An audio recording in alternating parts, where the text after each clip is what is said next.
আমি স্যারের সাথে 3 বছর একসাথে চাকরি করছি। স্যারের আন্ডারে আমি চাকরি করছি এবং তার সাথে আমার অনেক আগে থেকে একটা পরিচয়। আজকে এখানে একটা সৌজন্য সাক্ষাৎকার ছিল। আমরা এই সৌজন্য সাক্ষাৎকারে আমরা বিভিন্ন ধরনের কথাবার্তা আমাকে পারিবারিক লেভেল, অন্যান্য লেভেল এগুলি আমরা আলোচনা করছি।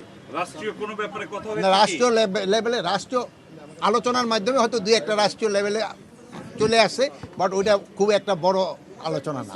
17.5 বছর পরে আল্লাহ পাক আমাকে নির্দোষের মাধ্যমে জেল থেকে ছুটেছি এবং আজকে জাতীয়তাবাদী দল, বাংলাদেশ জাতীয়তাবাদী দল থেকে একটা টিম করা হয়েছে। সেই টিমের মধ্যে আমি একজন, আমার সাথে সিনিয়র সেক্রেটারি আছেন কামরুজ্জামান সাহেব, রিমন সাহেব, তারপর হচ্ছে আরেকজন যে মাহবুব সাহেব আছেন এবং আরেকজন আছেন আমাদের সাথে, তিনি আজকে আসতে পারেননি। তো যাই হোক, আমাদের আসার উদ্দেশ্য আমাদের কিছু কিছু জিনিস আমাদের ম্যাটার অফ কনসার্ন হয়ে দাঁড়িয়েছে, উদ্বিগ্নের জায়গা, যেগুলো আমরা ওনাদের সাথে অত্যন্ত আন্তরিকতার সাথে অত্যন্ত সৌহার্দ্যপূর্ণ পরিবেশে আলোচনা করেছি। সেই সৌহার্দ্যপূর্ণ আলোচনার মধ্যে আমরা আসছি বিশেষ করে বর্তমান ইন্টারিম গভর্নমেন্ট, মাননীয় প্রধান উপদেষ্টা এবং বর্তমান সরকারকে সাহায্য করার জন্য। সেই সাহায্য হিসাবে যেগুলো কনসার্ন করে আমরা সেইগুলো আমরা ওনাদেরকে আমাদের ব্যক্ত করছি। ওনারাও একই জায়গায় একমত পোষণ করছেন। মোটামুটি খুব আলোচনা অত্যন্ত ফলপ্রসূ এবং সৌহার্দ্যপূর্ণ হয়েছে। আপনি বললেন যে উদ্বিগ্নটা কি, বিষয়টা কি, ইস্যুটা কি? স্যার ক্যামেরায় বলেন। উদ্বিগ্ন যেমন আমাদের পার্শ্ববর্তী দেশে পতিত সরকার যে শেখ হাসিনা, ওনার সাথে একটা বিশেষ শিল্পগোষ্ঠী, পত্রিকায় দেখেছেন আপনারা, এসালম গ্রুপ, তারা সেখানে একটা মিটিং করছে, সমস্ত পত্রিকা আসছে। সেটা মিটিংয়ের উদ্দেশ্য ছিল বাংলাদেশের নির্বাচন বানচাল করা, নির্বাচনের বিভিন্ন সহিংস ঘটনা ঘটানো। এটা তো একটা উদ্বিগ্নের জায়গা। সেই ব্যাপারে আমরা আলোচনা করেছি।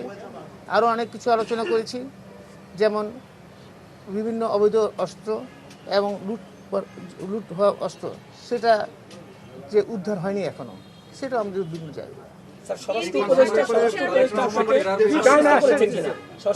অবশ্যই অবশ্যই করেছে, বরং অত্যন্ত সৌহার্দ্যপূর্ণ, অত্যন্ত অত্যন্ত ফলপ্রসূ আলোচনা হয়েছে।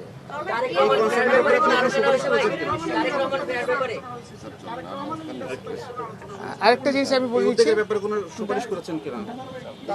না আলোচনা হয়েছে, একটা ব্যাপার আমরা কনসার্ন করছি, যেটা খুব রিসেন্টলি এএসআই নিয়োগটা হচ্ছে। সাধারণত নিয়োগ হয় কনস্টেবল, এসআই এবং এসপি লেভেলে, কিন্তু দেখলাম এএসআই লেভেলে নিয়োগ হচ্ছে। কনস্টেবল থেকে যারা হয় তাদের একটা ক্যারিয়ার থাকে, যেমন সে এসআই হবে, এসআই হবে, ইন্সপেক্টর পর্যন্ত হইতে পারে।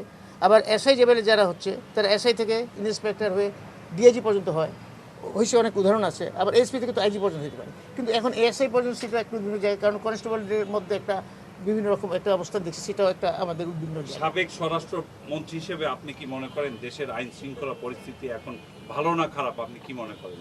আমি এটুকুই বলবো না, ভালো করার যথেষ্ট চেষ্টা করছেন, আন্তরিকতা কোনো কমতি নেই। ইনশাল্লাহ দ্রুত ফেরত আসবে, আপনারা দোয়া করবেন। আল্লাহ হাফেজ।